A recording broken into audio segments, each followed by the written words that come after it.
Approximately 12 million undocumented immigrants live and work in the U.S., more than half of them of Latino origin. They live in our neighborhoods, attend our schools, and many of them are our relatives. The urgency and importance of the immigration issue in this country has forced both candidates to address their plans and reach out to their constituency.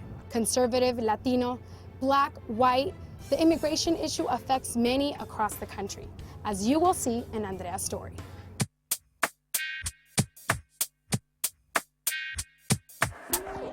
My name is Andrea. I'm a junior humanities major over at a private institution, university in Los Angeles. I was born in Peru, Pisco, Peru. My mother and I came into LAX when I was about 1.5 years, and we have stayed here ever since. You know, people think that most immigrants, jump the Rio Grande, but 40% of us actually overstay our visas. I identify myself as Chinese Peruvian, I'm not either or completely. I'm not fully Peruvian, I'm not fully Chinese, I'm not fully, Latina, I'm not fully Asian, because the experiences I've had here in the US have shaped me. I'm definitely tricultural in that sense, Chinese, Peruvian, American. While I come back from college, during the summer and winter breaks, I sometimes come back and I live here at home most of the time, but usually this is actually my mother's room. I've always cared to do well in school. It wasn't until high school that school got hard, actually. And it was hard not only because, academically things were getting tougher, but it was also hard for me because at the time I was becoming more and more aware that being undocumented was really going to hinder me. I was an AB 540 student.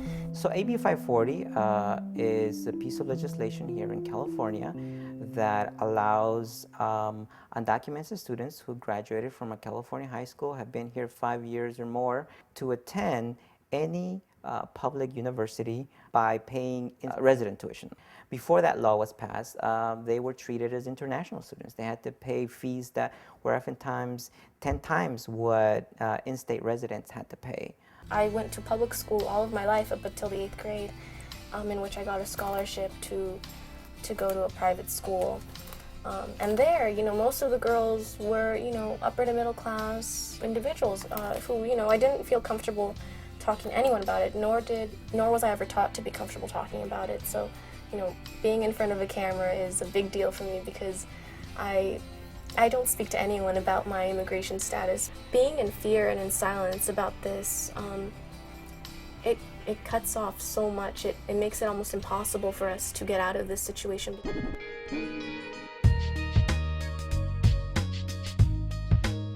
My passion really while I was in high school was art. I drew a lot. I did a lot of art programs, and I really wanted to pursue animation, and I thought it was possible, so I did everything in my power to train myself for that industry. What I would do is, while I was on my bus rides, I would actually photograph people on the bus incognito, and it was actually pretty fun because it made the bus rides a lot more fun. It gave me something to do.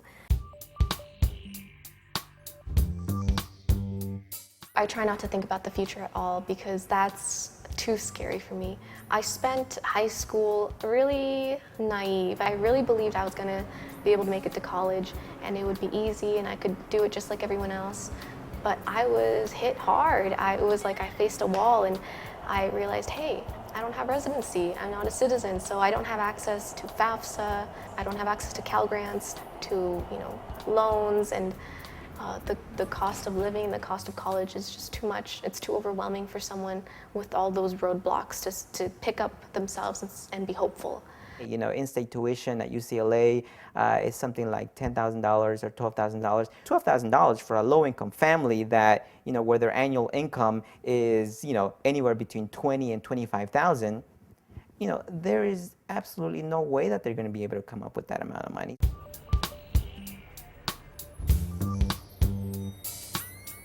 The big scholarships, they weren't open to us, not at all, because big scholarships meant tax deductions, and so you had to be a U.S. citizen or resident, permanent resident.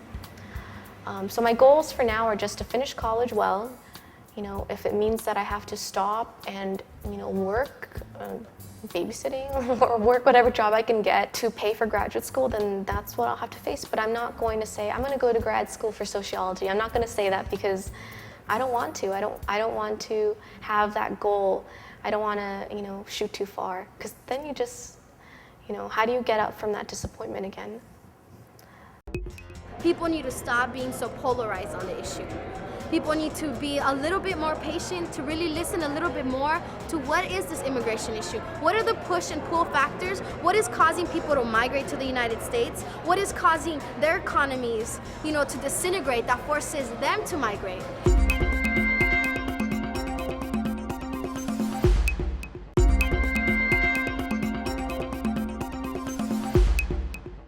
In this election, both candidates have expressed their views on immigration. As you will soon see, Andrea's story is only one among many that touches on issues concerning Latinos in this election.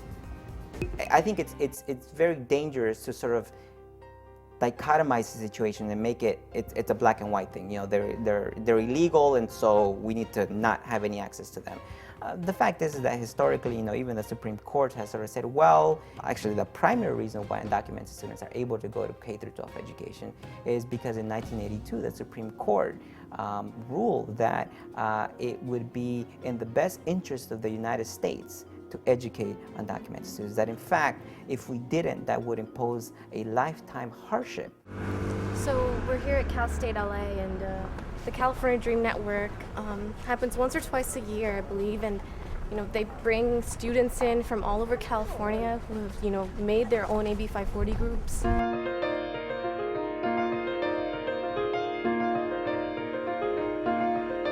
More than anything, it will be a good workshop for me because I want to eventually start an AB 540 group at my university. Maria! I'm good, how are you? This is Maria. Hi. Good to see you. I've never seen so many AB 540 groups in one place in one time ever, so it's pretty overwhelming.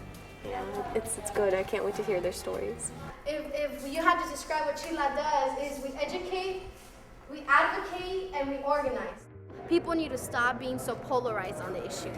People need to be a little bit more patient, to really listen a little bit more to what is this immigration issue? What are the push and pull factors? What is causing people to migrate to the United States? What is causing their economies, to disintegrate that forces them to migrate? A high school graduate, given sort of the latest estimates, on their lifetime, they'll probably earn anywhere between $1.1 and $1.1 million in their lifetime, on average.